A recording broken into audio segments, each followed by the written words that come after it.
A ver si no está muy cerca la cámara ahí.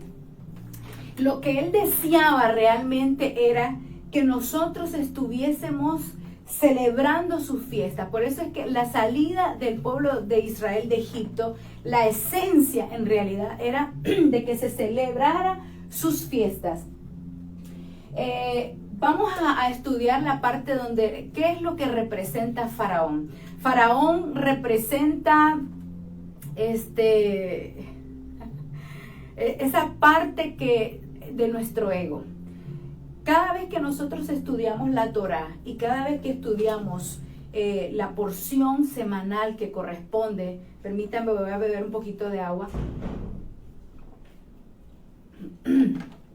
Cada vez que nosotros estamos en el estudio semanal, tenemos que entender algo. Es la aplicación a nuestra vida. No es nada más que eso. Es la aplicación de la Torá para nosotros. Es la aplicación de lo que representa cada personaje. Históricamente nosotros vemos el faraón, vemos a Moisés, vemos al pueblo de Israel, vemos las 10 plagas, etcétera, etcétera. Vemos cómo Moisés empieza a usar la vara, que eso también tiene una representación profética, y está haciendo todo lo que tiene que hacer. Sin embargo, cuando nosotros lo aplicamos a nuestra vida, vemos de que, por ejemplo, en el caso de Faraón representa nuestro ego. Y es lo que realmente está pasando en el mundo. Ha venido un juicio, otro juicio, ha venido tantas cosas contra el mundo que realmente son una misericordia de Dios. Cada vez que nosotros vemos que hay un juicio para tal nación, o en el caso personal suyo, ¿verdad? De cada uno de nosotros viene alguna enfermedad, alguna situación difícil, realmente es un juicio de Dios, pero también detrás de ese juicio está la misericordia de Dios, porque lo que realmente quiere hacer Hashem con nosotros cuando vienen todos esos juicios al mundo, es que quiere que nosotros despertemos. Lo que realmente quiere Él hacer es que nosotros podamos tener una conexión con el Eterno, que nosotros podamos saltar, que dejemos ir a nuestra alma. Y por eso que Faraón representa nuestro yo interno, nuestro ego, esa parte de nosotros que no quiere obedecer, esa parte que se rehúsa a buscar la presencia de Dios, esa parte dormida, esa parte renuente, esa parte rebelde de nosotros que no quiere soltar el alma, porque Israel representa un estado de conciencia. Israel representa el alma de todo ser viviente, representa aquella alma que está esclavizada, está gobernada por el ego y por ende no quiere soltar al alma, porque cuando usted le habla, por ejemplo, a un joven, a un adulto, a un anciano que no conoce de las cosas de Dios o que vive una vida de total aislamiento o de total separación del Eterno, entonces usted le habla de Dios, le cuenta sus testimonios, etcétera. Hay una parte de él que sí quiere hacer la voluntad de Dios, hay una parte de él que desea buscar de Dios, pero hay otra parte de él que no quiere. Y esa es la parte del ego. Entonces Faraón representa el ego. Por eso es que nosotros vemos que Dios le da tantas oportunidades al ser humano y tantas correcciones, ¿verdad? Porque cada vez que viene un juicio es rectificación. Lo que Dios quiere es traer rectificación. Lo que el Eterno quiere es traer un cambio. Lo que Él quiere es traer un despertar en nuestra conciencia y que nosotros soltemos y dejemos ir a nuestra alma a adorarle, porque nuestra alma fue creada, fue diseñada, ojo aquí, nuestra alma fue diseñada con el objetivo de adorarle a Él. Ay, Dios mío, ese es el objetivo de nuestra alma. El alma no fue creado para otra cosa. El alma no sabe más que adorar. Nuestra alma no entiende más que ofrecer culto a Hashem. Pero nuestro ego no deja a nuestra alma que se vaya y que se acerque a Hashem. Entonces le metemos trabajo, le metemos pecado, le metemos tantas cosas que nuestra alma no quiere. Entonces eso es lo que está pasando. Entonces Faraón representa nuestro ego, Israel representa nuestra alma, Moisés representa la bondad de Dios, la misericordia de Dios, representa al Dios de Israel que con brazo fuerte, ¿verdad?, están haciendo señales y maravillas. Y aquí algo importante también, que estamos viendo una novela o una película, vamos a decir así, donde por un lado estamos viendo los juicios, ¿verdad? Estamos viendo las 10 plagas. Pero a su vez, esas 10 plagas eran las maravillas, dice la Torá, dice la Biblia, eran las maravillas que Hashem estaba realizando a favor de Israel. O sea, por un lado estaban los egipcios y por otro lado estaba Israel. Y las 10 plagas para unos era juicio, pero para otros era la bendición. Y eso es lo que está pasando hoy día. Hoy estamos viendo con el caso de la pandemia, muchas cosas terribles. La economía se fue para el suelo, la salud emocional sobre todo, que es lo que más ha afectado con esta pandemia. La gente camina con mucho temor en las calles. Ayer casualmente, ¿verdad?, estuvimos sintiendo, por ejemplo, acá en Nicaragua un temblor fuertísimo. Y bueno, y todo esto trae ¿cómo les digo? Una alteración emocional, una inseguridad que hay. La gente camina preocupada por las calles, pero por el otro lado, oiga, por el otro lado estamos un grupo, estamos una parte de Israel, aquellos que hemos decidido seguir al Maestro, estamos emocionados, estamos felices, estamos alegres. No podemos evitar esto, porque lo que parecía destrucción para el mundo, lo que parecía juicio para el mundo, para nosotros se ha convertido en una conexión con Hashem. Y eso yo lo estoy viviendo en carne propia. Y yo sé que muchos de los que me están viendo saben que este tiempo en el cual el pueblo, el mundo está en sufrimiento, está en pandemia, estamos viendo muertes por todos lados, estamos viendo terremotos, incendios, estamos viendo economía terrible por todo el mundo, pero eso nos está llevando a soltar a nuestra alma a una adoración. Eso nos está llevando a tener un encuentro con Hashem. Ese sufrimiento nos está volviendo hacia Dios. Ese sufrimiento nos está haciendo mirar hacia arriba y entender de que lo que necesitamos es al Dios de Israel. Es soltar nuestra alma y que le adore al Eterno, y estamos elevando nuestra alma. Eso es lo que está pasando. Lo que para unos es juicio para el mundo, dependiendo de la perspectiva de cómo usted está viendo, con qué ojos usted está viendo todos los acontecimientos en el mundo, depende de cómo usted lo esté tomando, porque para nosotros, los que estamos estudiando su palabra, los que estamos guardando sus mandamientos, es la oportunidad de nuestra vida, es la oportunidad que estábamos esperando para elevarnos, para tener un mejor tiempo de conexión con Hashem, de arrodillarnos y de postrarnos ante Él y de tener una espiritualidad verdadera, no una religión. Eso es lo que está pasando. Me siento feliz, me siento alegre de poder tener este conocimiento, de poder entender esto. Y esto es lo que la gente no entiende. Imagínense, por ejemplo, hoy usted mira por un lado, la gente está llorando, la gente está en sufrimiento, pero por otro lado, nosotros estamos celebrando. Eso es exactamente lo que vivió el pueblo de Israel. Mientras los egipcios estaban llorando por la muerte de sus primogénitos, el pueblo de Israel estaba saliendo con brazo fuerte de la cautividad. ¿Y qué representa los primogénitos? Literalmente, históricamente, sí hubo muerte de los primogénitos en Egipto, Pero cuando nosotros lo traemos a la aplicación, la muerte de los primogénitos representa para nosotros esa parte que más amamos.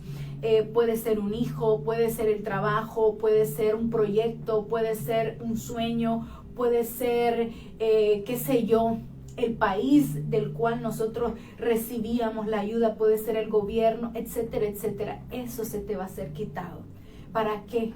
Porque cuando el primogénito de nosotros, lo que más nosotros amamos, lo que más deseamos, se nos quita, es cuando nosotros tenemos que rendirnos ante Él. Es cuando nosotros decimos no. Por eso lo peor que te pueda pasar en tu vida, lo peor que pueda venir a tu vida, todo lo más difícil que pueda venir a tu vida, usted tiene que elevar esa parte y decir, bueno, entrego mi Isaac, entrego mi yo, entrego mi ego, entrego lo que más amo, lo que más anhelo, y yo me voy a entregar al Eterno. Entrego mi vida, ya esto ya no depende de mí. Es lo que pasó o lo que estamos viviendo hoy día. ¿Cuántos países, cuántos presidentes tuvieron que rendirse cuando vieron tanta cantidad de muertos en sus países? Eso es lo que estaba. Eso es cuando muere el primogénito. Es que cuando se te acaba el mundo, cuando tú dices, no, la única salida que yo tengo es un suicidio. La única respuesta que yo tengo para esta situación es que yo me muera. Ya no tengo más posibilidades, ya no tengo más opciones en mi vida. Entonces ahí es donde nosotros estamos en el punto máximo de poder conectarnos con el Eterno. Y por eso es que la plaga, todas esas plagas que vinieron, fueron la oportunidad de elevación. Entonces eso es lo que pasa.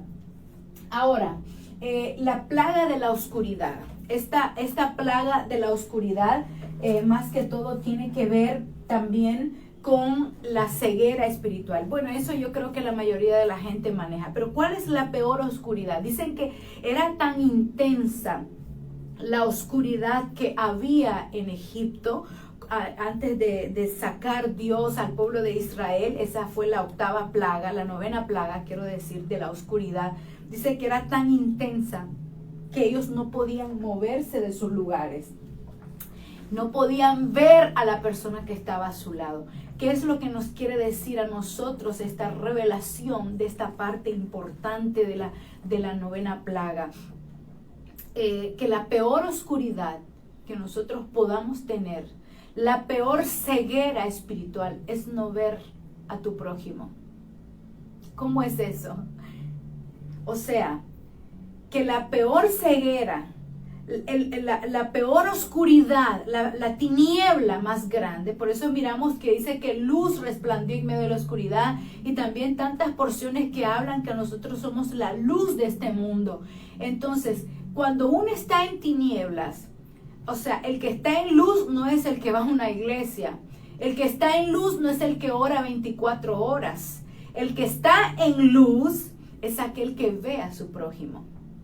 Por eso dice la porción, había tanta oscuridad que no podían ver a su prójimo, no podían ver al que estaba a su lado, a la otra persona. Entonces, ¿cuál es la peor oscuridad que nosotros podemos tener? Es no poder ver la necesidad que hay a nuestro alrededor. Es sentirnos totalmente absolutos, enmarcados en nuestro yo, en nuestros propios proyectos, en nuestras propias necesidades, en nuestros propios designios, en nuestra propia sabiduría humana, creernos que nos la sabemos todas. Esa es la peor oscuridad. Que no te importa lo que le está pasando a tu prójimo, lo que le está pasando a tu vecino. ¿Y sabe qué pasa cuando esto ocurre? Cuando estamos en esa ceguera. Cuando vemos que no hay luz en nosotros, estamos en una ceguera. Eso significa que usted está anclado. Porque cuando usted no sirve para servir, no sirve para nada. Sí, usted no sirve. cuando usted no puede ayudarle a la otra persona, cuando usted no puede compartir con una persona, cuando a usted le da lo mismo ver la necesidad de alguien, le da exactamente lo mismo con tal de usted estar bien, estar cómodo, usted está en oscuridad. Usted está en tinieblas. Usted no sirve para nada. Usted es una sal que está insípida, perdió su sabor. Usted está en la simpleza. Eso es ceguera. Eso es oscuridad. Y usted no va a salir de ahí. Usted va a estar anclado. No va a poder desarrollarse, no va a poder avanzar. Otra cosa importante que nosotros vemos en esta porción de la Torá, en Colosenses capítulo 1, versículo 13, dice, porque Él nos libró del dominio de las tinieblas al reino y nos trasladó al reino de su Hijo amado. Eso es lo que vamos a ver más adelante, que representa también, porque aquí en esta porción de la Torá, Hashem habla a Moisés y dice, bueno, ahora, después que ya estaban en el proceso duró 3 días. Imagínense que dicen los historiadores y los sabios de Israel, el Talmud, el Midrash y todos los libros que estudian a profundidad cada palabra de la Torá y la historia y su cronología, su arqueología y todo eso, dicen que era tan densa la oscuridad que hubo en Egipto que la gente no podía moverse del lugar donde estaban anclados, es como les digo, y tenían que hasta hacer sus necesidades fisiológicas ahí mismo, porque había tanta oscuridad, había tanto temor, había tanto miedo que no podían ver ni la palma de sus manos. Así de terrible era. Un asunto también importante es que mientras estaba ocurriendo este juicio para el mundo, mientras estaba ocurriendo esto tan terrible para el pueblo de Egipto, que esto representa el mundo, es lo que está pasando ahora, es la preparación para nosotros. Por eso es que todo ser humano que cree en Dios, que busca la presencia de Elohim, usted que dice yo no pertenezco a ninguna religión porque todas las religiones son malas, porque todos tienen una cosa terrible, etcétera, etcétera, pero usted busca la presencia de Dios, ora ahí en su cuarto, ora, usted tiene que ahora aferrarse aún más al Dios de Israel. ¿Por qué? Cuando usted esté viendo todos estos acontecimientos es porque ya estamos listos para la redención, ya estamos listos para salir de este mundo, ya estamos listos para traer un cambio sobrenatural en nuestra vida, ya estamos a punto de salir de este exilio, de este mundo. Y cuando me refiero a este mundo me refiero al plano espiritual, de esta esclavitud en la que estamos, en la que no podemos manejar ni nuestro tiempo. Es lo que yo les decía en los temas pasados, que nos compran nuestro tiempo, entonces nos pagan un salario y usted tiene que estar anclado en un trabajo y no tiene tiempo para orar, no tiene tiempo para la familia. Es una esclavitud moderna y le compran su tiempo. Entonces, a partir de ese momento, cuando están en tinieblas y todo eso, el Señor le da una instrucción y le dice a Moisés que prepare al pueblo para poder celebrar el primer Pesaj. ¿Qué es Pesaj? Es lo que se conoce en español como Pascua o Passover en inglés. Lo que se conoce como también Pesaj quiere decir pasar por alto. Entonces es ahí donde miramos que Dios le da instrucciones a Moisés que preparen un pan sin levadura, que preparen un cordero de 1 año que no tuviese ningún defecto, y que con la sangre del cordero mancharan las puertas, los dinteles de cada una de las casas, para que cuando viniese la última plaga, que era la plaga de la muerte de los primogénitos, pasase por alto, por ver esta señal que hay en cada dintel, en cada puerta de los hijos de Israel, porque Dios siempre habla a través de códigos, y Él le pone una señal al ángel de la muerte que no es es un sirviente también de Hashem y le pone una señal, la señal donde esté la sangre de los corderos, ustedes no van a entrar, no van a matar a los primogénitos, sino que se van a saltar, van a pasar por alto, Pesaj, van a pasar por alto, Passover, van a pasar por encima y van a ir a tocar solamente las casas que no estén con la señal de la sangre. Ahora, para nuestros días, ¿cuál es la señal? ¿Cuál es la señal en nuestra casa? ¿Cuál es la señal de nuestra puerta, de nuestra casa? ¿Cuál es la señal que usted tiene en su casa? ¿Sabe cuál es la señal? Es el altar familiar. Y ahora casi no se habla. Sabemos que hay grupos de células en algunas casas donde se reúnen y tienen un altar familiar, pero eso no está en todos lugares. Siempre la gente ha cambiado y está enfocado en ir a la iglesia. Y yo no estoy diciendo que no esté, que está mal eso. Claro que tenemos que tener un lugar de reunión, de congregarnos, de compartir, de festejar, etcétera. Pero en nuestra casa debemos de tener una señal en nuestra puerta, una señal que haga que el ángel de la muerte económica, de la muerte matrimonial, de la muerte espiritual, de la muerte física, que el ángel de la muerte que está operando hoy en la humanidad a través de esta pandemia y de otras muchas enfermedades que pueden venir a nuestro mundo y todo pase por alto tu casa. ¿Cuál es la señal? Es la señal del altar familiar. Es la señal del Shabbat. Es que nosotros levantemos un altar familiar en nuestra casa. Que cada viernes en la noche usted se reúna. ¿Por qué el viernes en la noche? Porque ese es el día que dejó establecido Hashem para que nosotros nos reuniésemos, compartiéramos, tuviéramos un deleite con nuestra familia. Que el esposo y la esposa tuviesen placer, que tuviesen una reunión especial, que pudiesen bendecir a sus hijos. Esa es una de las señales. Es la señal más contundente que podemos nosotros tener en nuestra casa. Ahora, ¿cuál es Pesaj? Ya nosotros sabemos que la Pascua y todo eso, lo que se conoce como Semana Santa, pero vamos a ver de dónde sale esto y cuál es realmente el origen y también lo que conocemos como la Santa Cena. Recuerden que, por ejemplo, en las iglesias cristianas, evangélicas, igual en las iglesias católicas y en muchísimas otras religiones se celebra lo que se llama Santa Cena, pero estamos muy lejos del conocimiento profundo de lo que es, cuál es el origen de la Santa Cena. ¿Y por qué le llaman Santa Cena? Y realmente su nombre correcto bíblico es la Cena del Señor o la Última Cena o lo que se conoce como Pascua. ¿Cuál fue la última cena que celebró el Eterno y que dijo que cada vez que se hiciese se recordase su muerte en el madero?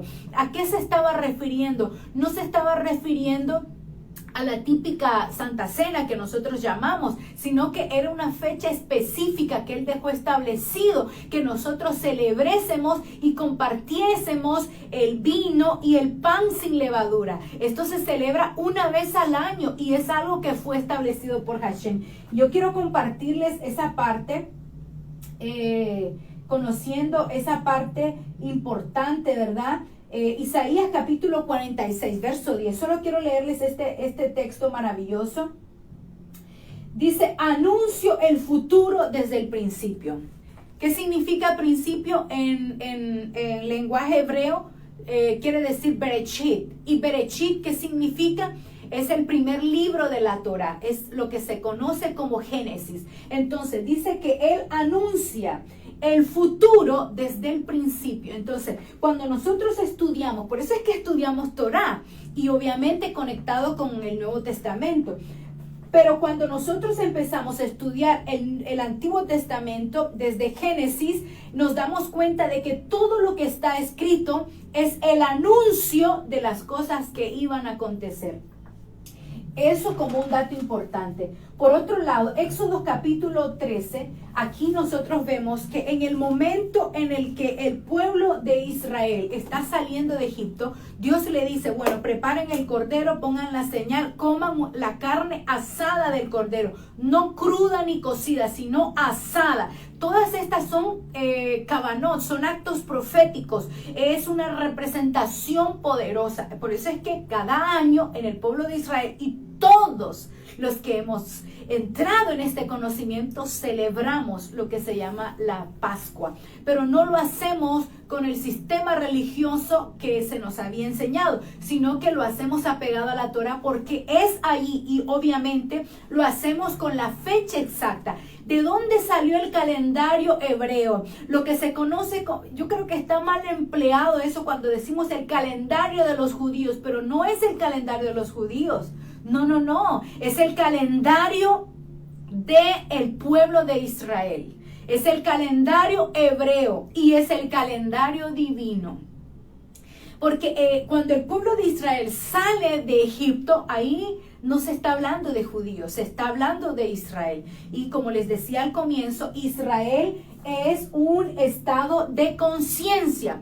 Israel, estoy aquí viendo la computadora por estar viendo la hora, para que no nos pasemos del tiempo porque estamos transmitiendo a través de la radio. Entonces, ¿de dónde sale el calendario? Vamos a leer Éxodo capítulo 13, versículo 6. Éxodo 13, versículo 6. De aquí nosotros nos agarramos porque en Rosh Hashanah se celebra el año o el aniversario de la creación del mundo, de la creación de las plantas y todo eso desde Adán, ¿verdad? Y eso no es antibíblico, eso es correcto, ahí está, estamos en el año 5782. Pero ese es el calendario para la humanidad. Tenemos otro calendario que es el calendario que nos rige en nuestras actividades, que dice, por ejemplo, que estamos en enero hoy, que estamos en el día 6 de enero del año 2022.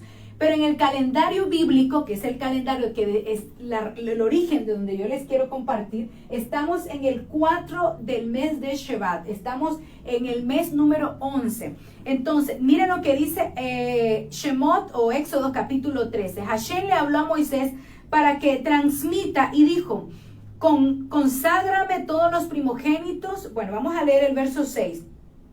7 días comerás masó y séptimo día será de festividad en honor a Hashem.